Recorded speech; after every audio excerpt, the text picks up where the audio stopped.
एक क्यूरोसिटी थी कि मैं चाहता था कि पाकिस्तान में भी अच्छे बेहतर लॉज आएँ, जो बाहर इम्प्लीमेंट हो रही हैं चीज़ें, जो टेक्नोलॉजी की इवॉल्वमेंट वहाँ आ रही हैं वो पाकिस्तान में भी आनी चाहिए। तो बस एक अंदर वो एक थोड़ी सी फ्रस्ट्रेशन थी कि यहाँ क्यों वो सब कुछ नहीं हो रहा जो उधर हो रहा है। तो उनके एग्रीमेंट्स बनाना शुरू कर दिए, वीडियो गेम्स के बनाना शुरू कर दिए। वो जो शुरू में जब आप वीडियो गेम डाउनलोड करते हैं या कोई मोबाइल ऐप डाउनलोड करते हैं, आपको नज़र आता है ये टर्म्स एंड कंडीशंस हैं, ये प्राइवेसी पॉलिसी, जो 90% अवाम बगैर पढ़े एग्री करके करते दिए, बगैर उसके चेक कोई चेक ही नहीं करता, वो एग्री करके भेज देते हैं। तो that's what I started working on.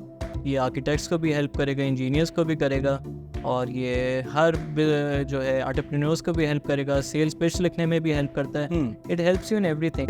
जब हमने जीपीटी को इसमें किया, जो हमारे घंटों का काम होता था ऑफिस में बैठ के, जैसे हमने कोई रिट पिटिशन तैयार करनी है हाईकोर्ट की अंडर आर्टिकल 199, तो समझ ही नहीं आता था, घंटों लगा देते कि शुरू कहाँ से करना है केस। जितना अच्छा आप चैट जीपीटी को प्रॉम्प्ट देंगे वो उतना अच्छा आपको एंड रिजल्ट देगा, उतना अच्छा आउटपुट प्रोड्यूस करके देगा। If you use it wisely it's an opportunity, but if you miss use it it's a threat. Similarly कोई भी टेक्नोलॉजी होती है उसके साथ ऐसे ही होता है। जॉब्स का तो खतरा हर प्रोफेशन को आ गया। आपकी आज राइटिंग की जॉब्स खत्म हो गई हैं, आपकी आज जी रिसर्च का काम काफ़ी सारा कम हो गया। हाँ, कंटेंट राइटिंग का जो आपकी ट्रेन थी वो कंटेंट राइटिंग इज़ ओवर। और इस तरह बहुत सारी चीज़ें, what AI can do is almost over. AI का सबसे बड़ा मसला है इंसान बहुत एडिक्टिव हो जाता है और इस पर ओवरली रिलाई करता है। जब आप किसी चीज़ को ओवरली रिलाई करते हैं ना, तो आप उसको रिव्यू करना छोड़ देते हैं। हाँ, जब से जीपीटी आया है आजकल सारे वकीलों की अंग्रेजी पहले तो टूटी बची, हम लोग भी बीच में टूटी बची अंग्रेजी लिख देते थे, हमारी भी बड़ी गलतियाँ होती थी। अब हमारी भी ड्राफ्ट्स में कोई गलतियाँ नहीं आ रही।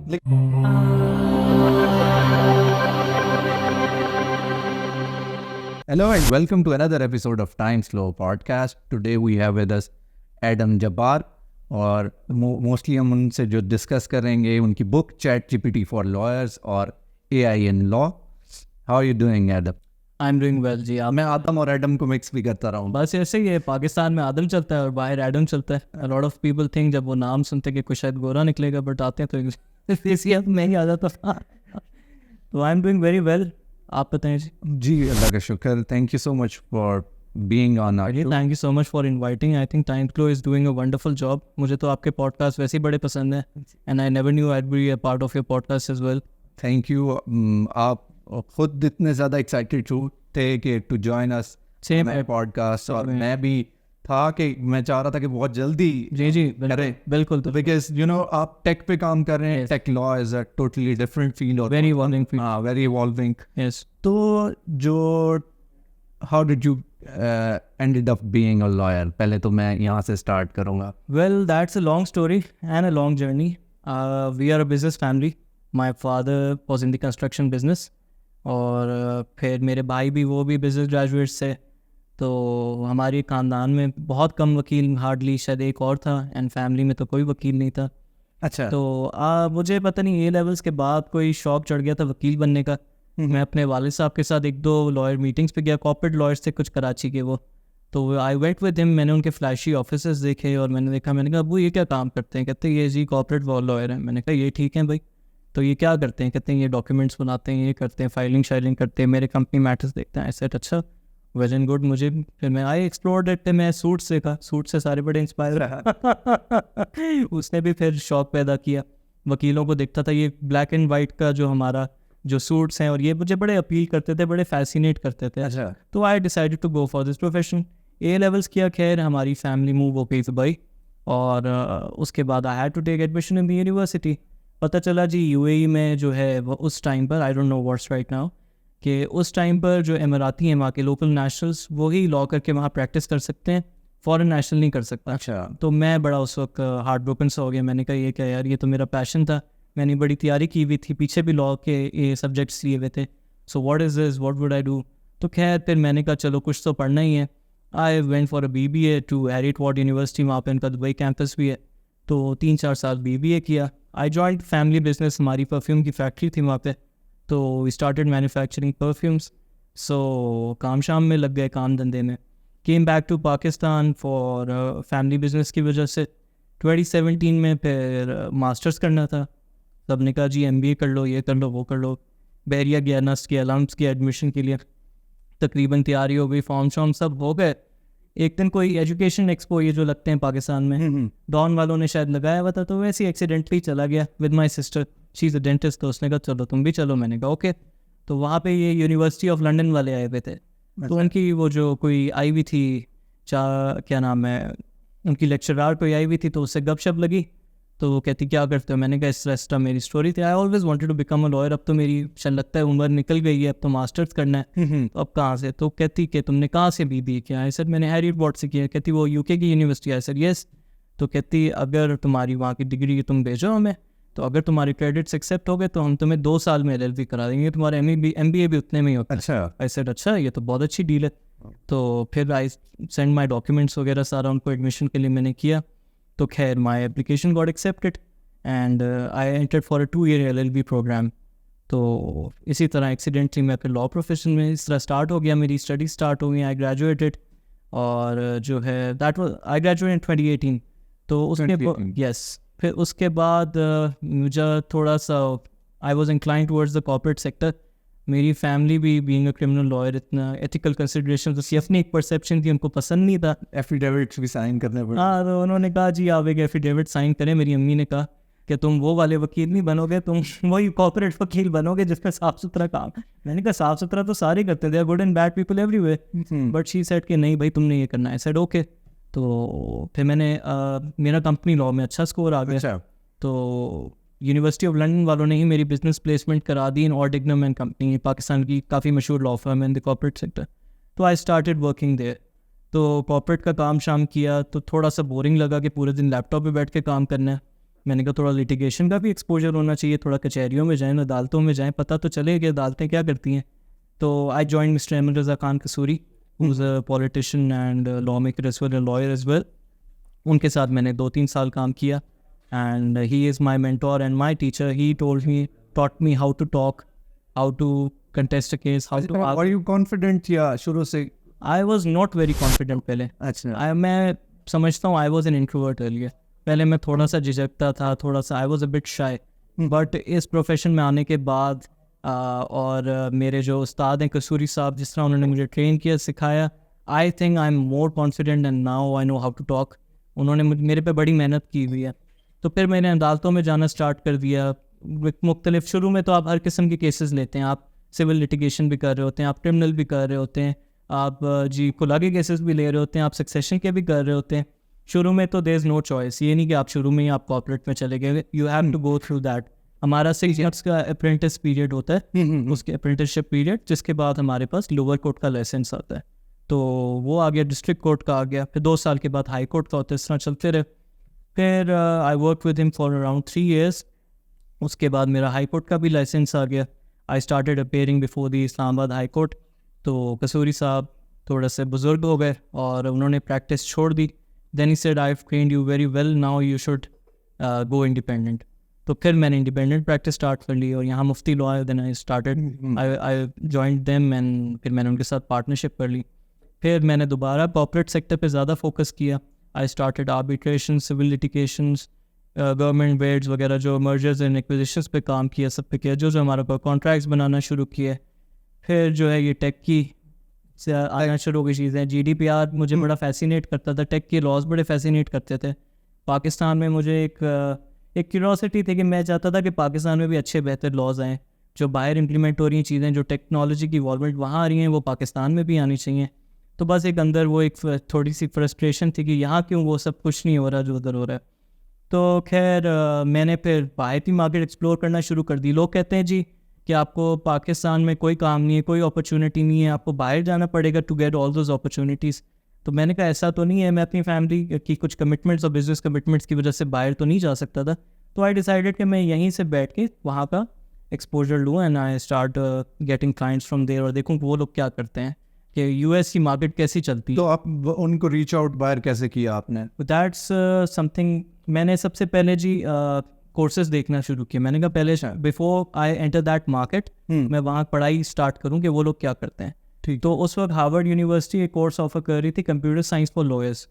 तो I opted for that course. हमारे जो उसमें लेक्चरार थे डेविड चुलान, वो हमें वीडियो लेक्चर्स देते थे, पढ़ाते थे, कुछ टिप्स वगैरह उनसे ली। फिर करते करते कुछ वहीं पे नेटवर्क एक बना US लॉ फर्म्स के साथ। We are not allowed to practise in US unless we have a licence to plead over there in US. तो खैर हम assist कर सकते हैं the law firm, but we cannot give legal advice. Paralegal, as a As a paralegal we can sort of paralegal. तो मैंने फिर एक चीज़ नीश को डिस्कवर किया. मैंने कहा यूएस में जो है वकील हमारे वहाँ पे लॉ फर्म्स इतनी महंगी हैं एंड वहाँ पे सारा काम इतना महंगा है.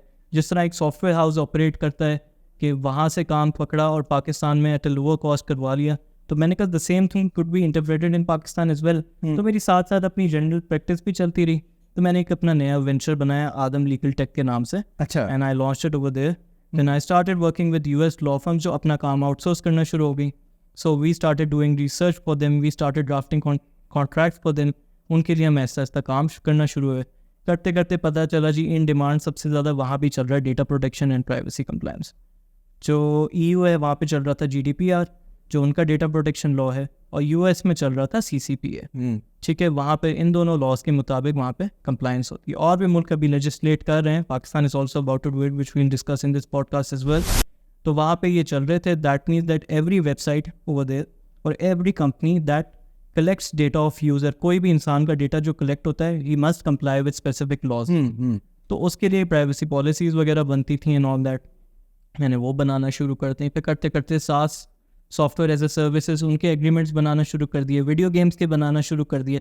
वो तो शुरू में जब आप वीडियो गेम डाउनलोड करते हैं या कोई मोबाइल ऐप डाउनलोड करते हैं आपको नज़र आता है ये टर्म्स एंड कंडीशंस हैं, ये प्राइवेसी पॉलिसी जो 90% अवाम बगैर पढ़े एग्री करके करते दिए, बगैर उसके चेक हाँ कोई चेक ही नहीं करता, वो एग्री करके भेज देते हैं. तो that's what I started working on.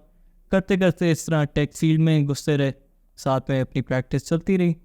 तो this is how I ended up. अच्छा, टेक सेवी थे या टेक से बिल्कुल ही कोई इतना ज़्यादा वो नहीं था? Well I was tech savvy. वो एक थोड़ा सा था अंदर कीड़ा के लिए पैशन कहते जो इस तरफ लाया जी. तो I was a bit passionate about this area. शुरू में वीडियो गेम्स बचपन में वीडियो गेम बहुत खेलेंगे. जो ऐनक लगी है ना ये वीडियो गेम्स की वजह से ही लगी है. तो घंटों खेलते थे. हमारे टाइम पे अटारी आया था, फिर सेगा आया था, फिर सेगा के बाद PlayStation 1, PlayStation 2 तक ही खेला है. उसके बाद फिर पढ़ाई शढ़ाई में लग जाए, बड़े हो गए अभी भी दिल करता है खेलने का. तो गेमिंग का बड़ा शौक था. थोड़ा सा ई स्पोर्ट्स की तरफ भी था रुझान अपना. काउंटर स्ट्राइक वगैरह के टूर्नामेंट्स वगैरह भी खेलते रहे. तो बस फिर इसी तरह जी इसी फील्ड में फिर इवॉल्व करते रहे. ये आपने बड़ा डिटेल में अपना जर्नी शेयर की. मैंने कहा इसको इससे ज़्यादा ब्रीफ उसमें ज़्यादा कहर बड़ा लंबा है. नहीं ये अच्छा है कि आप बहुत कम लोग हैं ना जो टेक लॉ की तरफ. Very few people. मेरे ख्याल से गिनती से 4 या 5 टेक्नोलॉजी लॉ. तो ये उन लोगों के लिए भी है कि जो इस तरफ आना चाहते हैं टेक लॉ. बिल्कुल ऐसे ही. अच्छा, अब हम let's get back to ChatGPT for lawyers, AI in law. ठीक है जी, बिल्कुल. तो आपने बुक लिखी जी ChatGPT कितना यूजफुल है, या AI के जो टूल्स हैं वो लॉ के लिए, लॉयर्स के लिए खास तौर पे हमारे लिए, हम तो और जब ऐसे कंट्री में हम रह रहे हैं जहाँ पे मोस्ट ऑफ द लॉज जो हैं वो पब्लिक डोमेन, पब्लिक लोगों को अवेयरनेस नहीं है पब्लिक में. Very true. ये चीज़ है. तो एक तो मैं सेकेंडली इस पे जाऊंगा कि वो पब्लिक के लिए कितना इम्पोर्टेंट है, और पहले लॉयर्स के लिए वो चीज़ किस तरह से उसने एक रेवोल्यूशनाइज किया लॉ को, लीगल फील्ड को. ठीक है जी. ChatGPT की बात करें तो स्टार्ट लेते हैं ChatGPT से ही. ChatGPT जैसे कि सब लोग समझते हैं कि ये लैंग्वेज मॉडल है. 3.5 आया, आजकल 4 चल रहा है. ठीक है, और अब तो हर एक बच्चे को इसकी अंडरस्टैंडिंग हो गई क्या चीज़ है एंड हाउ इट ऑपरेट्स. शुरू में it was something new. I think ये नवंबर में आया, ज़्यादा पॉपुलर नवंबर में ही हुआ है. तो जब भी शुरू में पॉपुलर हो गया and it's like the most trending topic right now. AI का वर्ड कहीं भी आता है वहाँ इन्वेस्टर्स भी सारे बड़े अट्रैक्ट, वहाँ फैसिनेट हो जाते हैं और हर कोई हो जाता है. तो GPT का जो यूज़ है, आई थिंक अपने का जो वकालत में जो इसका इस्तेमाल है, नॉट जस्ट इन वकालत, I think in every profession it is helping. आप देख रहे हैं ये डॉक्टरों को भी हेल्प करेगा, ये आर्किटेक्ट्स को भी हेल्प करेगा, इंजीनियर्स को भी करेगा, और ये हर जो है एंटरप्रेन्योर्स को भी हेल्प करेगा. सेल्स पिच लिखने में भी हेल्प करता है. It helps you in everything. ये बेसिकली आपके जो डेली टास्क होते हैं उसको ये ऑटोमेट करता है और उसको जल्दी प्रोड्यूस करता है. ठीक है, अब आ जाएँ जी ChatGPT फॉर लॉयर्स पे जो मैंने किताब लिखी है. मेरा लिखने का शौक है शुरू से. My father used to have a publishing house as well. हमने एक 100 पाकिस्तानीज़ के नाम से बुक 2011 में की थी पब्लिश, जिसमें हमने इंडिविजुअल बेसिस पे डॉक्टर कदीर खान साहब के मरहूम जनरल हमीद, गुल अब्दुल सत्तार, दी सबके इंटरव्यूज़ किए थे पर्सनली और एक बुक की शक्ल में किए थे to portray a positive image of तो पाकिस्तान। आपकी रिसर्च की तरफ इंक्लिनेशन शुरू से ही थी टुवर्ड्स रिसर्च। रीडिंग में? Were you into reading? Never into reading, मुझसे पढ़ नहीं होता था। मैं पढ़ता था तो सिर्फ अपनी ये यूनिवर्सिटी की किताबें या जो अपनी वकालत में क्लाइंट के लिए जो केस एग्जाम्स वगैरह देने के लिए? हाँ, वैसे शौक से मैंने कभी कोई पढ़ाई। ठीक है। मेरे फादर, उन्होंने भी 9 किताबें लिखी हैं। अच्छा। वो एक तो वो एंटरप्रेन्योर भी थे और साथ में उनका भी लिखने लिखाने का शौक था, तो मैंने कहा उनकी चले लेगेसी को आगे। इंस्पायरेशन आपकी वालिद साहब? हाँ, अभी भी वो कहते रहते कि मैं लिखूंगा, तो मैंने कहा चले उनकी लेगेसी को कंटिन्यू करते हैं, थोड़ी सी उनसे इंस्पिरेशन हासिल की। तो मैंने पहले भी 2 किताबें लिखी थी जो मैंने आपको बताया। मैं प्राइवेसी कंप्लायंस का काम भी करता हूँ, how to navigate international privacy laws, वो भी इट वेंट वेल। फिर लीगल इम्प्लीकेशंस ऑफ एआई लिखी। This was basically my third book, ChatGPT for lawyers, 101 practical prompts. आपने तो बड़ी जल्दी बुक लिख ली है। ChatGPT आया आपने उसका? नहीं, काफ़ी टाइम हो गया। I was working on this book like for around. नहीं, वैसे आप AI पे तो ऑलरेडी काम कर रहे थे। जी, और डेटा प्रोटेक्शन जी कर रहे थे। तो लेकिन आपके वो जो आपका बैक वो जो इस चीज़ में आप कह सकते हैं कि आपके पास इनफ नॉलेज था इन चीज़ों के बाद? हाँ, एक नो हाउ था और फिर साथ साथ पढ़ाई भी शुरू कर तो दी। वो तो इजीली हो गई होगी। Easily हो गई। इसमें बहुत, हाँ, आपका बैकग्राउंड, आपने इस पे काम ना किया होता जी जी। तो मेरे ख्याल से फिर तो आप इतना जल्दी ना मेरे ख्याल से जो ज़्यादा फ़ायदा हुआ बुक लिखने में, आसानी हुई, क्योंकि जैसे ही ChatGPT आया है, मुझे एक फ्रेंड ने इंट्रोड्यूस किया था और उनका कोई टेक बैकग्राउंड था कि ये चीज़ आई है, तुम अपने वकालत में इस्तेमाल करो। उस वक्त ये नया नया आया था, लोगों को इतना पता नहीं था। तो मैंने अपने केस ब्रीफ के ड्राफ्ट्स वगैरह तैयार कराना शुरू कर दिया। मैंने देखा ये तो बड़ी जल्दी एफिडेविट बना देता है और ये तो बड़ी जल्दी लीगल नोटिस का ड्राफ्ट बना देता है। उस वक्त 3.5 मॉडल इतना अच्छा नहीं था, वो एक जनरल ड्राफ्ट आपको बना देता था। रिसर्च वगैरह ज़ाहिर है मैंने अपना क्रक्स तो खुद डालना होता था जो क्लाइंट की इंस्ट्रक्शंस के मुताबिक, मगर जो है फिर भी काफ़ी हद तक काम ये कर देता था। कोई क्लाइंट कोई ईमेल लिखनी है, कुछ करना है, उसमें ये it was good to go. तो फिर करते करते 4 मॉडल आ गया और उसको भी फिर मैंने अपने लीगल प्रैक्टिस में इस्तेमाल करना शुरू किया।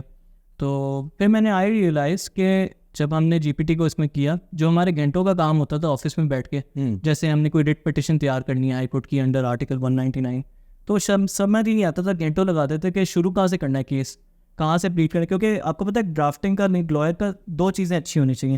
एक लॉयर को लिखना अच्छा आना चाहिए, ड्राफ्टिंग अच्छी होनी चाहिए, दूसरा बोलना अच्छा आना चाहिए। बिल्कुल। One is writing and one is how he presents his case in the court. तो राइटिंग वाला एस्पेक्ट बहुत टाइम लेता है। जितनी अच्छी आपकी ड्राफ्टिंग होगी ना, जज उतना अच्छा आपके साथ, आपका उतना अच्छा केस सुनता है वो। तो ड्राफ्टिंग वाला पार्ट हम बड़ा इनोवेटिव होते हैं, इस तरह स्टार्ट लें, कैसे प्रेजेंट करें अपने क्लाइंट का केस जज को। तो वो GPT को यूज़ किया। वो शुरू इंट्रो भी बड़ा अच्छा बना देता था, कंक्लूजन भी बड़ी अच्छी बना देता था, बीच में हम अपनी रिसर्च करके उसमें कर देते थे। ये चीज़ इतनी बेहतर होना शुरू हो गई कि जो काम हम लोग अपने 3-4 दिन में करते थे, ये आधे पौने घंटे में ख़त्म होना शुरू हो गया। अच्छा, इतना जल्दी? एक दिन में प्रोडक्टिविटी बहुत बढ़ गई। 5-5, 10-10 केसेस हम लोगों ने ड्राफ्ट करना शुरू कर दिए एक दिन में।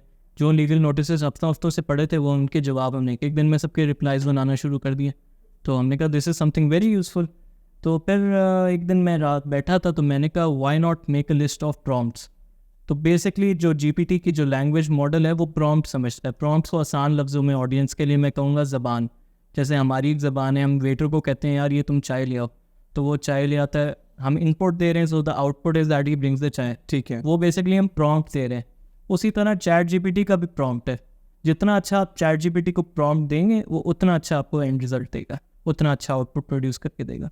तो मैंने जो अपने लिए प्रॉम्प्ट्स इस्तेमाल करता था for my contract drafting, for my legal petitions drafting and notices and everything, मैंने कहा मैं इसकी 101 की लिस्ट कंपाइल करता हूँ and I will make a book of it. तो मैंने करते करते जितने प्रॉम्प्ट साइट पे लिखना शुरू कर दिया, लैपटॉप में जमा करता रहा 2-3 हफ्ते करके। मैंने कहा ये अच्छा प्रॉम्प्ट है, ये होना चाहिए, रिसर्च के लिए ये कर रहा है, समराइज करना है कोई लॉ, इसको ये कर दे। अब तो GPT-4 में कोड इंटरप्रेटर भी आ गया। I am using the premium version, तो उसमें वो दे रहे हैं, उसमें आप डॉक्यूमेंट उसको दे दें, बेशक 100 पेज का है, तो वो सेकंडों में पढ़ के आपको समराइज कर देता है। तो इस तरह सुप्रीम कोर्ट की जजमेंट्स, हाई कोर्ट की जजमेंट्स मैंने डालना शुरू कर दी, वो समराइज हो रही थी। तो मैंने कहा ये तो हमें सुपर ह्यूमन बना रहा है। तो मैंने क्या किया, मैंने फिर उसको चीज़ सारा कंपाइल किया और 101 लिस्ट थी और अपनी कुछ एथिकल कंसिडरेशंस, मुझे थोड़ा डर भी आते हैं, हमने आना है ethical अभी हम उसके ऊपर आएंगे। हाँ, उसके ऊपर मैंने कहा ये अच्छी चीज़ भी है, इसको इस्तेमाल भी करें। मेरे आगे ये खुली पड़े हैं हाँ, ये तो भी हम डिस्कस करेंगे। मैंने कहा ये अच्छी चीज़ भी है मगर ख़तरनाक भी बहुत है। मुझे माई सेल्फ मुझे बड़ा डर आता है यही से, मैं आगे आपको बताऊंगा। तो मैंने ये बुक बना के अमेज़ॉन पे डाल दी और I was expecting a very good response, but until जी मुझे अमेज़ॉन की नोटिफिकेशन आई कि this is the number 1 new release. I said okay. मैंने ऑर्डर्स में चेक किया तो 150 copies were sold on the first day. तो उसमें एनालिटिक्स आप चेक करें तो 90% पीपल यूएस में सारी इसको परचेज़ कर रहे थे। किंडल पे अभी भी अवेलेबल है। उस वक्त मैंने किताब की कीमत तकरीबन $10 रखी हुई थी। Money making was not a factor. मेरा ज़्यादा था कि वकीलों को तक पहुँचे ताकि सबकी एक प्रोडक्टिविटी आसान हो, एक छोटा मोटा चेंज ले आइए हमारे लीगल प्रोफेशनल में। तो फिर सेल्स बढ़ती रहीं और फिर मैंने इसकी प्राइस कम कर दी, $3 कर दी, फिर और सेल्स बूस्ट हो गई। फिर जी ये पाकिस्तान ट्रिब्यून वालों ने शायद इसको शेयर की, इसकी न्यूज़ वगैरह, तो उसके बाद और पब्लिसिटी मिल गई। फिर यहाँ बार काउंसिल्स ने अप्रोच किया, सिंध बार ने, पंजाब बार ने, कि हमें भी कॉपियाँ दें। मैंने कहा ये तो आपको महंगी करनी चाहिए थी। फिर मैंने अमेज़ॉन के उनको लिंक भेजे, मैंने कहा जी आप लोग ख़रीद लें। तो कहते नहीं जी सर जी हम तो नहीं खरीदते, आप तो हमें फ्री कॉपी देंगे ना, हमें तो गिफ्ट देंगे लोकल्स के लिए। मैंने कहा चलो यार इन्होंने इतनी खरीदनी, जो मर्जी हो गया, लोकल्स के लिए फ्री कर दो। फिर मैंने अनाउंस कर दिया कि जितनी वकला बरादरी है, मेरे दोस्त यार हैं और बाब हैं, वो मुझसे, मैंने कहा चलो इट्स एजुकेशन, एजुकेशन तो फैल रही है ना, I just want to educate, contribution है जो कंट्रीब्यूशन है। मैंने कहा मैंने क्या कर लेना है, चलो हम अमेरिकन ख़रीद ही रहे हैं, अपने बंदे फ्री में ले लेंगे, चलो इनके लिए तोहफा ही है। तो I started distributing the book, सबको बड़ी पसंद आई and all.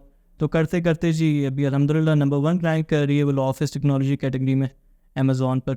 So this is how the journey started for ChatGPT for lawyers और अभी तक चल रहा है। अच्छा, एआई की जो एथिकल इम्प्लीकेशंस हैं जी वो क्या हो सकती हैं, अभी क्या हैं और फ्यूचर में क्या हो सकती हैं? जिस तरह से एआई इवॉल्व हो रहा है और बहुत सारी चेंजेस आ रही हैं, तो उसकी क्या इम्प्लीकेशंस? देखिए एआई की एथिकल इम्प्लीकेशंस जो हैं वो हर प्रोफेशन में आ रही हैं। और एआई जो है एक अच्छी चीज़ भी है। वो इंटरनेट के ज़माने जो हम कहते थे बचपन में कि इंटरनेट जो है अपॉर्चुनिटी भी है, थ्रेट भी है। माँ बाप कहते थे इंटरनेट बच्चे ने यूज़ किया है ख़राब हो जाएगा। फ़ोन का भी यही कहा जाता है। हाँ वही है ना, अगर फ़ोन का भी, ये स्मार्टफोन का, if you use it wisely it's an opportunity, but if you miss use it it's a threat. Similarly कोई भी टेक्नोलॉजी होती है उसके साथ ऐसे ही होता है। एआई भी उसी तरह ही है, आर्टिफिशियल स्पेशली बिजनेसेस के लिए, तो बिजनेस के लिए बहुत ज़्यादा, और जो इंडिविजुअल्स के लिए भी है। और एआई हमें तो लगता है this is something new, but this is something very old.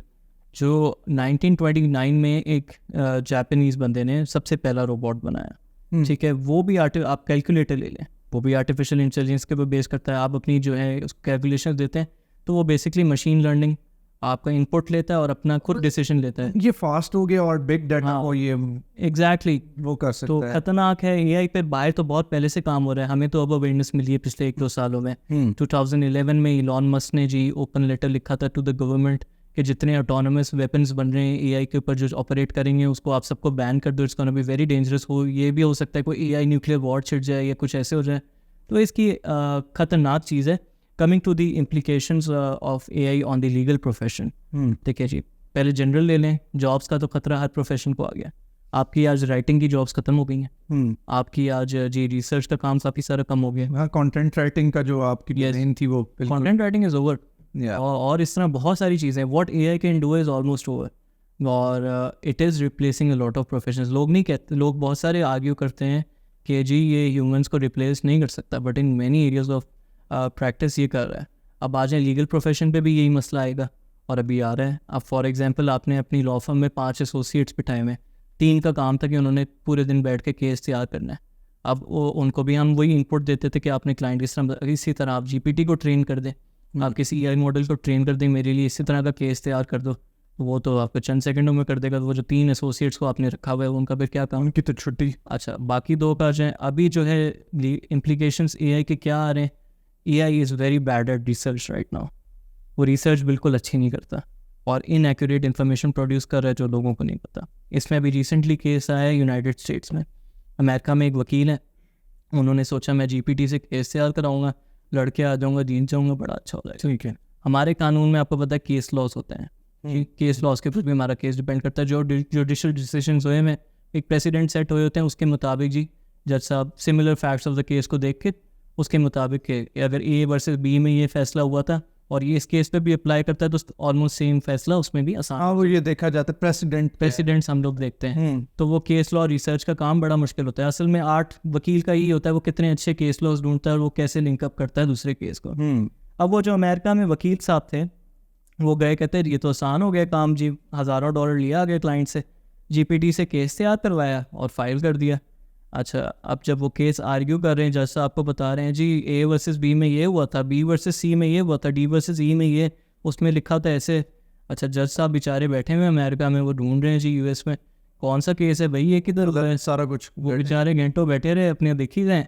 और खैर पता चला वो फिक्शियस केस थे, जीपीटी ने अपनी तरफ से केस जनरेट कर दिए, वो केस लॉज एग्जिस्ट ही नहीं करते थे। अच्छा, तो फिर that lawyer was penalise and वहाँ पे अब अमेरिका में उस जज ने फिर जजमेंट दी और सबको अनाउंस किया कि जो भी लॉयर ओपन एआई से या जीपीटी से अपना केस तैयार करके लाएगा, वो एफिडेविट देगा that this is generative AI content, और इसकी जो भी इम्प्लीकेशंस होंगी वो वकील के ऊपर आएंगी, वकील के ऊपर जिम्मेदारी होगी। ये भी तो देखा जा सकता है ना कि वो केसेस एग्जिस्ट, क्रॉस चेक किया जा सकता है। Cross check. और इतनी एआई का सबसे बड़ा मसला है, इंसान बहुत एडिक्टिव हो जाता है और इस पर ओवरली रिलाई करता है। जब आप किसी चीज़ को ओवरली रिलाई करते हैं ना, तो आप उसको रिव्यू करना छोड़ देते हैं। हाँ, वकील की जिम्मेदारी थी कि कम से कम देख तो ले यार, तुम्हारा घंटे का काम अगर 10 मिनट में हो रहा है, तुम 5 मिनट मजीद लगा के उसको देख तो लो। हाँ, खैर उसने कहा बिल्कुल चिल माहौल, इजी सीन है। उसने कहा ईजी सीन है भाई।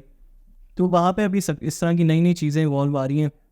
अच्छा, पाकिस्तान का एग्जांपल ले लें, यहाँ भी हम एआई में पीछे नहीं है। हमारे मेरे ख्याल से मंडी बहाउद्दीन के शायद जज साहब थे, डिस्ट्रिक्ट सेशन जज, जिन्होंने, मैंने अपने एक आर्टिकल में भी जिक्र किया था, उन्होंने रिसेंटली एक फ़ैसला किया है एआई के डिसीजन के बेस के ऊपर। उन्होंने कोई शायद बेल पिटिशन थी और सारे फैक्ट्स ऑफ द केस उन्होंने चैट जीपीटी में डाले। उन्होंने खुद पब्लिकली बताई ये बात, this is on public record, कि मैं ये जीपीटी से फैसला कर रहा हूँ, और उन्होंने फैक्ट्स ऑफ द केस डाले, सब किया, और वो जो है पूरी बेल पिटिशन का फैसला जो है जीपीटी ने जो दिया, जज साहब ने वो आगे लिख दिया। अब वो उन्होंने नहीं सोचा इसकी क्या जी लीगल इम्प्लीकेशंस हो सकती हैं, was it is a fair decision और नॉट, इसमें ये न्यूट्रल था या नहीं था, ह्यूमन फैक्टर उसमें रिप्लेस हो गया। तो ये अभी तो सिर्फ स्टार्ट है और मज़ीद आपको पता है एआई के मॉडल्स जो हैं वो इवॉल्व करी जा रहे हैं। तो इसकी जो इम्प्लीकेशंस हैं, number 1 I think ethical consideration सबसे बड़ी ये है कि एआई इज़ बायस्ड। जो डेटा उसको ट्रेन किया जाता है वो उसके मुताबिक करेगा। फॉर एग्जांपल कोई रेसिज्म की बात कर लें, अगर बताया भाई जी सर्टेन कास्ट के लोग जो हैं उसको पोर्ट्रे किया जा रहा है इन द डेटा इनपुट कि ये बुरे हैं, इवन उसका बंदा अच्छा होगा तो, बट अगर वो अदालत में जाएगा तो एआई मॉडल कहेगा कि नहीं he is bad and they will penalise him, even वो जितना भी अच्छा हो कुछ हो, डेटा तो उसको वही इंटरप्रेट है ना जो फीड किया हुआ है। लेकिन उस पे जब काम होगा कि एआई में ये भी काम हो रहा है ना कि उसको थोड़ा सा इस तरह से चेंज किया जा रहा है, इवॉल्व किया जा रहा है कि उसमें ह्यूमन फैक्टर एक तो वो कमी है, जो इमोशंस और ये सारी चीज़ें, बिल्कुल वो चीज़ें लेके आने की कोशिश की जा रही है। That's a long way to go. अभी वो इवॉल्व होगा एंड चीज़ें इम्प्रूव होती रहेंगी। जैसे 2016 या 17 में वो जो एक आपने देखी होगी रोबोट आई थी सऊदी अरब की, सोफिया के नाम से, और वो काफ़ी टाइम हो गया, फिर आहिस्ता आहिस्ता वो भी इवॉल्व करती रही, फिर सऊदीया ने उसको पासपोर्ट दे दिया, अपना सिटीज़न बना लिया। तो ये जो है क्या नाम है, अब देखें रोबोट्स को किस तरह इवॉल्व कर रहे हैं। तो इसी तरह जीपीटी और एआई में भी इवॉल्वमेंट आती जा रही है।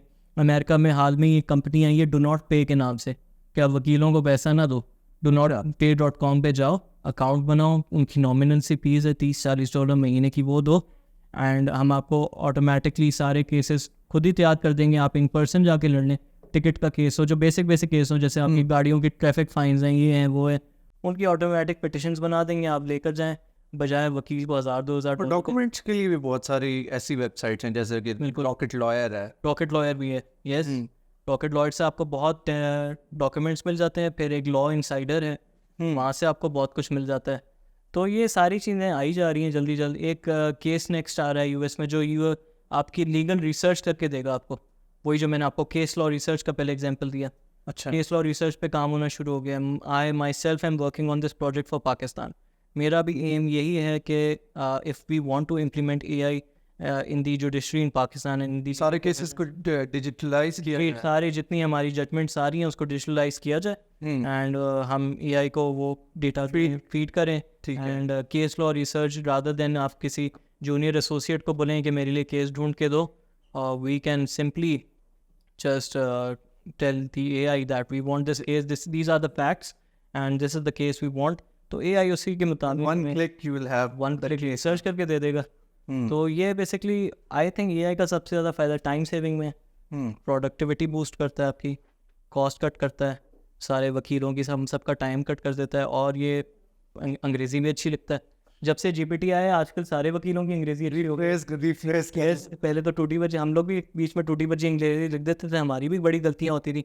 अब हमारी भी ड्राफ्ट्स में कोई गलतियाँ नहीं आ रही, लेकिन वो वर्ड्स एक ही देता है बार वर्ड्स एक तो एक्साइटेड, थ्रिल्ड, और ये बड़े रिपीट करता है। I very excited, happy. मैं देखता हूँ लेकिन मैं फिर उसको खुद चेंज करता हूँ। वेरी ट्रू, हाँ चेंज करना कि मैं कहता हूँ कि ये आप मैं तो समटाइम्स मैं GPT के साथ लड़ भी रहा हूँ। हाँ बिल्कुल, वही ह्यूमन मॉनिटरिंग आ गई ना, आपने देखें अगर चेंज किया तो वही, इसका मतलब ये ह्यूमन कैपेसिटी को रिप्लेस नहीं कर रहा, इसकी मॉनिटरिंग की ज़रूरत है तो मशीन ही वो, कोई भी मशीन हो, बेशक ऑटोमेटिक हो। अगर ऑटोमेटिक वॉशिंग मशीन भी चल रही है तो कपड़े तो हमने खुद ही डालने हैं ना, बिल्कुल, कपड़े खींच के थोड़ी आ जाएंगे। नहीं अब शायद आप वन कैन इमेजिन कि ये चीज़ बहुत आगे जाके ये चीज़ रिप्लेस कर ले, हाँ आगे जाके, लेकिन अभी तक नहीं की कर सकता। अभी तक नहीं कर सका। लीगल प्रोफेशन में अभी भी काफ़ी चीज़ों को ये नहीं कर पा रहा, जिस तरह के एक केस लॉ रिसर्च में नहीं करता है, इनएक्यूरेट इन्फॉर्मेशन प्रोड्यूस करता है, सही न्यूट्रल डिसीजंस नहीं दे पाता है ये किसी बात के ऊपर, जो इसको डेटा फीड दिया उसके मुताबिक करता है। तो लीगल प्रोफेशन में इसकी इंटीग्रेशन को काफ़ी टाइम लगेगा, इट्स स्टिल इवॉल्विंग। ठीक है, अच्छा let's get to the recent bill, data protection bill 2023, ठीक है, उसको डिस्कस कर लेते हैं। बिल्कुल करें जी, बिल्कुल करें। तो उसमें बहुत सारे लोगों ने उस बिल को क्रिटिसाइज़ की भी किया, क्योंकि जो डेटा लोकलाइजेशन थी, डेटा एक तो उसमें, और कंपनीज को बहुत बड़ा जो है वो मसला है उस चीज़ से कि जी आप एक तो उनकी प्रोडक्टिविटी वहाँ से कम हो रही है, उनके इंटरनेट की जो वो है स्पीड है, जी उनके सर्वर्स हैं क्लाउड्स पे, वो काम नहीं प्रॉपरली कर पा रहे। ये तो नेगेटिव उसके जी जी जी जी जी पाकिस्तान में, और पॉजिटिव्स भी हैं। Yes, that's right.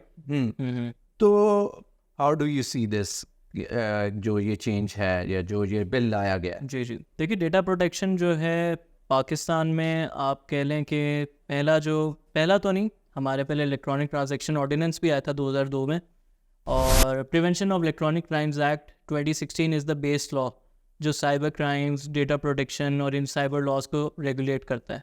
Investigative authority हमारी FIA है, और साइबर क्राइम की अलग अदालतें हैं। In fact one of my first cases, मेरा पहले केसों में से साइबर क्राइम का एक केस था, ऑनलाइन डिफेमेशन का, जो मैंने साइबर क्राइम कोर्ट में कंटेस्ट किया था, and we just won the case after 4 years। तो उस वक्त prevention of electronic crimes act आपका अनऑथराइज एक्सेस ऑफ डेटा और जी आपके मुख्तलिफ कई वास्ट चीज़ों को कवर करता था, offences against the dignity of a national person, child pornography वगैरह, इस तरह की सारी चीज़ों को कवर करता था। But it was not a very specific law to incline towards data protection. एक ओवर आप कह लें जनरल एस्पेक्ट से, एक ईगल आई व्यू से देखें तो साइबर लॉज को गवर्न कर रहा था।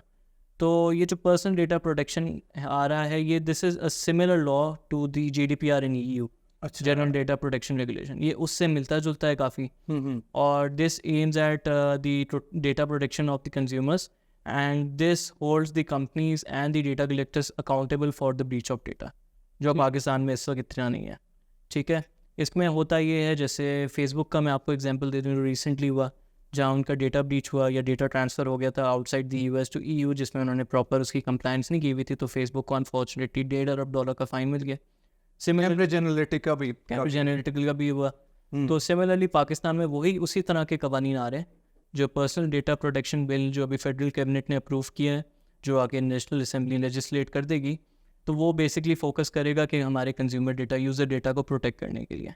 उसमें होगा कि जितनी कंपनीज़ हैं, फॉर एग्जांपल आप ले लें फूड पैंडा ले लें, आप दराज ले लें, हम जो भी उनको डेटा दे रहे हैं, हम अपनी पर्सनल इन्फॉर्मेशन देते हैं, जैसे हम अपना नाम देते हैं, घर का एड्रेस देते हैं, हम उनको अपनी फाइनेंशियल इन्फॉर्मेशन देते हैं, हम उनको डेबिट कार्ड की इन्फॉर्मेशन, क्रेडिट कार्ड की इन्फॉर्मेशन देते हैं।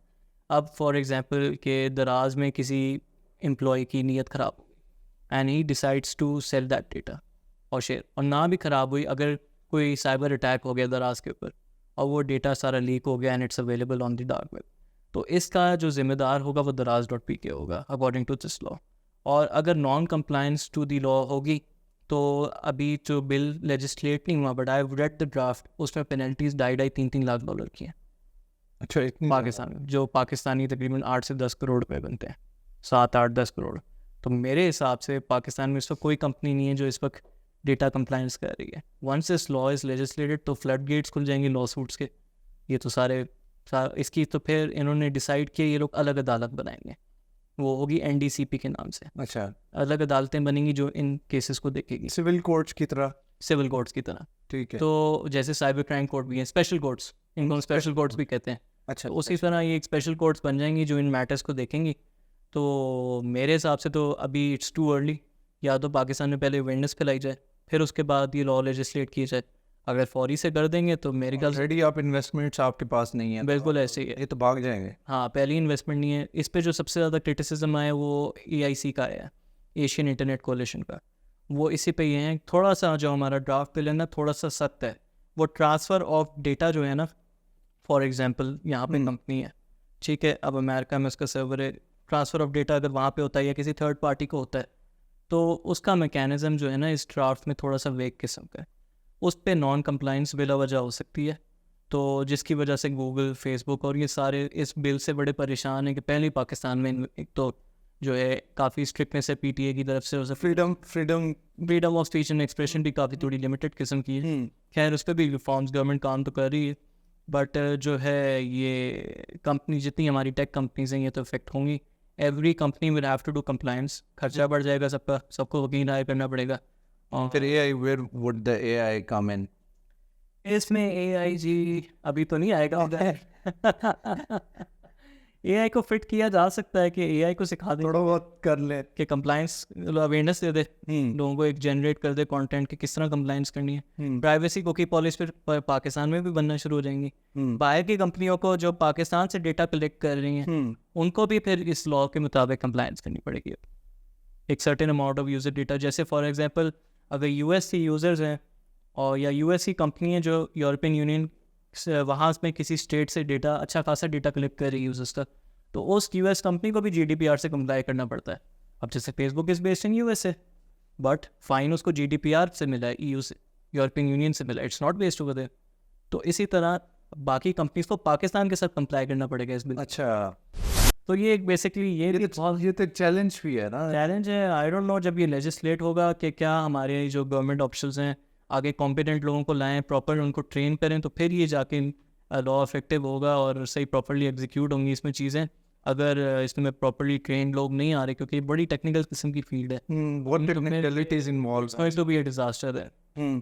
अच्छा, ये इंडिया है, उसने इस चीज़ पे इंडिया ने आपने कुछ पढ़ा है, देखा है कि उन्होंने कैसे इस चीज़ को डील किया है? इंडिया में भी सेम अभी इसी तरह का बिल अभी लेजिस्लेट होने वाला है, तो लेट्स सी उनके क्या होता है। उनका पहले भी आया था पर्सनल डेटा प्रोटेक्शन का, बट अभी उनका जो नई आई थिंक नया एक्ट आ रहा है एफर्ट, तो वो that's quite similar to ours, तो उनके लिए भी it's gonna be a challenge as well, क्योंकि इंडियन कंपनीज की भी compliance they are doing it, but इतनी स्ट्रिक्ट कंप्लायंस वहाँ भी नहीं है। सबसे अच्छी कंप्लायंस इस वक्त दुनिया में मैं आपको दोबारा बताऊँ, एक तो यूनाइटेड स्टेट्स कर रहा है और EU की सारी स्टेट्स कर रही हैं। अभी UAE में भी आपका पर्सनल डेटा प्रोटेक्शन के लॉज आ गए, आपके सऊदीया में भी आ रहे हैं। ऐसा ऐसा पूरी दुनिया में ये चीज़ फैल जानी है, and it's gonna be a need, सबको करनी पड़ेंगे। इवन छोटी वेबसाइट भी बना लें वो भी करेगा, बड़ी सी बड़ी कंपनी बना लें वो भी करेगा, और सारे ई-कॉमर्स सब कुछ। Everyone will be regulated. Even मेरी भी अगर लॉ फर्म की वेबसाइट है तो मुझे भी कंप्लायंस करनी पड़ेगी। आप सबसे पहले करेंगे? मैं सबसे पहले मैं खैर कर चुका मैंने बिफोर हैंड की भी है। तो whoever is collecting data will have to do it. This is the thing. आप डेटा कलेक्ट कर रहे हैं, मैं डेटा कलेक्ट कर रहा हूँ, हम सबको करना पड़ेगा। We'll have to fit with that. This is something new for Pakistanis, but करना तो पड़ेगा। जब दुनिया आगे बढ़ रही है तो हमें भी साथ बढ़ना पड़ेगा। अच्छा, सही। तो अच्छा, आप नेक्स्ट आपका, अब आपने ये बुक लिख ली, आप कोई और बुक लिखने के उसमें है और किस चीज़ पे आ सकती है? अभी थोड़े टाइम बाद ही लिखेंगे। अच्छा, नई बुक ब्रेक, लिखेंगे। You are taking a break? हाँ, अभी ज़ाहिर है अपनी वकालत के पेशे को भी आगे उसको भी टाइम दे रहे हैं, अच्छा, तो प्रैक्टिस को भी कंटिन्यू रखेंगे। मगर अभी जो मेरा नेक्स्ट प्रोजेक्ट जिस पर मैं काम करूँगा वो that is the AI legal research, कि पाकिस्तान में जो जितने जुडिशल डिसीजंस हैं, सुप्रीम कोर्ट दे रहा है, हाई कोर्ट दे रहा है, डिस्ट्रिक्ट लेवल के दे रहे हैं, उसको डिजिटाइज़ करके, और मेरा आगे प्लान भी है कि उसी को डिजिटाइज़ करेंगे हम लोग, और AI will do the legal research. तो जो जूनियर एसोसिएट्स और जो हमारे लॉ फर्म में जो काम करते थे रिसर्च का, वो रिसर्च का पाकिस्तान में रिसर्च का तो ऑलरेडी गैप है। हाँ जी, ठीक है, तो आप उस पहले वो गैप तो फिल किया जाए। देखिए जो हमारा वकालत का पेशा है ना, इसमें रिसर्च मजबूरी है, वरना तो हमें पाकिस्तानियों को बिल्कुल दिल नहीं करता रिसर्च करने का। टू बी वेरी ऑनेस्ट, हम लोग बड़ी लेजी, मेरा भी नहीं दिल। R&D में तो हम बिल्कुल फारिग हैं। हाँ बिल्कुल। अब जब केस तैयार होता है तो वहाँ मजबूरी होती है, जज साहब मांगते हैं रिसर्च, जज कहते हैं कि आप केस तैयार करके, क्या किया बेसिकली जो हम कहते हैं ना अपनी ज़बान में कि केस तैयार करके आओ, दैट केस तैयार करके मतलब कि रिसर्च करके आओ, केस लॉज लेकर आओ। जब अदालत में केस स्टार्ट होता है, सबसे पहले जज साहब अमूमन केस की मेंटेनेबिलिटी पूछते हैं कि क्या जो केस तुम मेरे पास लेकर आओ, ये केस बनता भी है कि भी नहीं बनता, क्या इसकी ज्यूरिसडिक्शन बनती है कि भी नहीं बनती, क्या ये इस्लामाबाद में कंटेस्ट हो भी सकता है कि नहीं हो सकता, ये कराची में हो भी सकता है कि नहीं। फिर आगे जज साहब पूछते हैं, अच्छा वो जो भी तुमने अपने आर्ग्यूमेंट्स दिए हैं, तुम्हारे इन आर्ग्यूमेंट्स को कौन से केस लॉ सपोर्ट करते हैं, तुम अपनी रिसर्च करके आए हो। तो for every lawyer research is a मजबूरी। और मुझे पता है यहाँ सारे लेजी हैं रिसर्च करने में, सबकी रिसर्चें आजकल माठी होती हैं। अच्छे लॉयर्स हमेशा अच्छी रिसर्च करेंगे, माठा लॉयर रिसर्च नहीं करेगा। That's the difference between a good lawyer and a bad lawyer. तो जो जब ये AI लीगल रिसर्च आ जाएगी तो everyone is gonna be a good lawyer. Similarly this is gonna help the जजेस एज वेल। आपके जज भी जब डिसीजन लेना पड़ता है वो भी रिसर्च करता है कि कौन से केस में क्या हुआ था, उनके रीडर्स उनको असिस्ट करते हैं, लॉ क्लर्क्स उनको असिस्ट करते हैं। तो जजेस भी AI के ज़रिए फिर जल्दी से फैसला निकाल सकते हैं कि ये फैक्ट्स आए हैं, मैं इसमें कौन सा प्रेसिडेंट अप्लाई कर सकता हूँ। तो ये सबके लिए एक हेल्प होगा। आगे मैं AI में ट्रेनिंग देना चाहता हूँ सारे वकीलों को और सारे जुडिशरी में। ठीक, मैं चाहता हूँ कि सबकी टाइम सेविंग हो। पाकिस्तान में जो सबसे बड़ा मसला इस वक्त जुडिशरी में है, दैट इज़ द टाइम। हमारे केस बहुत सारे केसेस पेंडिंग है, बहुत केसेस पेंडिंग है, millions of cases pending right now of the record. और हर केस में आपको पता है कुछ केसेस तो जल्दी डिसाइड हो जाते हैं, मगर कुछ से 20-20 साल 25-25 साल चलते हैं। क्यों? उसमें one of the factor is the time. Research में बहुत टाइम लगता है, केस सुनने में बहुत टाइम लगता है, और बहुत सारी तारीखें बहुत पड़ जाती हैं, स्ट्राइक आ गई, ये हो गया वो हो गया। खैर one of the factor is के जो है this could be minimise with the use of AI। AI क्या कर सकता है? AI जो है आपको हेल्प कर सकता है with the research number 1, with the क्या नाम है, with the drafting, with the for example कोई वकील है फॉलो अप नहीं कर रहा केस को, GPT को बताया अर्जेंट हियरिंग की दरख्वास्त बनाए, फाइल करे, अगले दिन केस लग जाएगा। इसी तरह डिस्पोजल ऑफ केसेस भी जल्दी होना शुरू हो जाएगा, जजेस का टाइम सेव होगा। जब जजेस का टाइम सेव होगा तो जजेस जल्दी फैसले करने शुरू हो जाएंगे, जल्दी फैसले कम होंगे तो पीछे जो केसेस का जो वर्कलोड होगा ऐसा कम होना शुरू हो जाएगा। तो इसी तरह टेक्नोलॉजी इंटीग्रेशन हमारी जुडिशरी में और हमारी लीगल प्रोफेशन में बहुत ज़रूरी है। सबसे unfortunately I am in the profession as well, but I think हम लोग बहुत स्लो है। हम लोग भी, हमारी भी एक वजह है कि हम केसेस जो है आगे क्यों नहीं चलते हैं। जजेस भी चलें, उनके ऊपर वर्कलोड है, पॉपुलेशन बहुत ज़्यादा है, we are the 5th largest population in the world, इसलिए हमारे केसेस बहुत ज़्यादा हैं अदालतों में। अगर वकीलों का भी एफिशिएंसी भी तो बहुत ज़्यादा, वकील लेजी हो रहा हो, किसी और केस में इंपॉर्टेंस दे देगा। मैं खुद हम सारे इसमें से हम लोग सब मुजरिम हैं, हम लोग कहते हैं कि जी इस केस में तारीख ले लो, उस केस को फॉलो कर लो। तो वो तारीख पे तारीख, और तारीख भी माशाल्लाह जो पड़ती है वो 1-2 महीने, आपने तो वो डायलॉग मार, वही तारीख पे तारीख। तो अनफॉर्चुनेटली केस 10-15 साल चलता है। तो ऐसा नहीं होना चाहिए। I think disposal of case जल्दी होना चाहिए। जल्दी केसेस डिसाइड होंगे तो हर एक इंसान को इंसाफ मिलेगा। जस्टिस में डिले आएगा तो जस्टिस वेरी फेमस कोट। अच्छा, what you like to say as an end note? I would like to say in the end note के अनफॉर्चुनेटली और फॉर्चुनेटली पाकिस्तान टेक में आगे बढ़ भी रहा है, काम भी कर रहा है, बट अनफॉर्चुनेटली बहुत एरियाज़ में नहीं भी कर रहा, बहुत पीछे है, और करता भी है सही तरीके से करें। जैसे मैंने आपको पर्सनल डेटा प्रोटेक्शन की दी कि लॉ तो बना लिया, मगर उसको सोचें कि इम्प्लीमेंट कैसे करना है, लोगों की इम्प्लीकेशंस क्या हो सकती हैं, उसको इम्प्लीमेंट कैसे करवाना है और उसको एग्जीक्यूट कैसे कराना है, इस चीज़ का भी सोचें। अगर नए लॉज बना रहे हैं तो सोच समझ के बनाएं। अभी रिसेंटली इतने सारे बिल्स अप्रूव कर दिए गवर्नमेंट ने जाने से पहले, और दैट इज उस पे हम अगर बात करें तो वो एक बहुत बड़ी डिबेट है। बहुत बड़ी। तो नंबर 1 के जब किसी चीज़ को लेजिस्लेट करें तो वो एक लॉ आपका सालों साल चलता है, तो उस लॉ को चलाने के लिए आप सोच समझ के करें कि क्या ये जो है इज़ इट वेल एग्जीक्यूटेबल, क्या ये चल सकता है सिस्टम में, लोगों को कैसे कंप्लाइंस कराएंगे, क्या ये मज़ीद और फ्लड गेट्स खोल देगी, पहले ही केसेस सारे सॉल्व नहीं हो रहे, मज़ीद इस खाते में भी खुल जाएंगे तो वो कौन सॉल्व करेगा। सेकेंडली हमारे लीगल प्रोफेशन में भी यही है कि दे आर वेरी गुड जजेस राइट नाउ। पाकिस्तान में हमारे जजेस बहुत इस वक्त मेहनत कर रहे हैं, हाई कोर्ट में भी बहुत अच्छे हैं, डिस्ट्रिक्ट में भी, सुप्रीम कोर्ट में, and they want to bring some change as well. वो लोग भी टेक पे काम कर रहे हैं। अभी रिसेंटली सुप्रीम कोर्ट में काफ़ी सारे केसेस और हाई कोर्ट में भी वीडियो कॉन्फ्रेंसिंग पे सुन लिए जाते हैं। वीडियो हेयरिंग्स पे। तो जैसे पहले होता था कि अगर इस्लामाबाद केस लगा हुआ है तो कराची से बेचारे वकील और पार्टी जहाज़ में आ रहे हैं सुप्रीम कोर्ट में केस कंटेस्ट करने।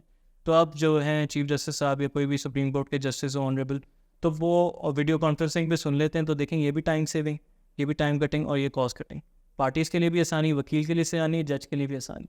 तो इसी तरह आई थिंक टेक्नोलॉजी की इंटीग्रेशन और एप्लीकेशन हमारी लॉ प्रोफेशन में ऐसा ऐसा लगाना शुरू करें, मज़ीद इसके ऊपर ट्रेनिंग दें, मज़ीद अवेयरनेस फैलाएँ, तो आई थिंक इंशाल्लाह हमारी जुडिशरी काफ़ी फ़ायदा उठा सकती है और एक बेहतर अपना जो है लोगों का ट्रस्ट फैक्टर गेन कर सकती है। इंशाल्लाह।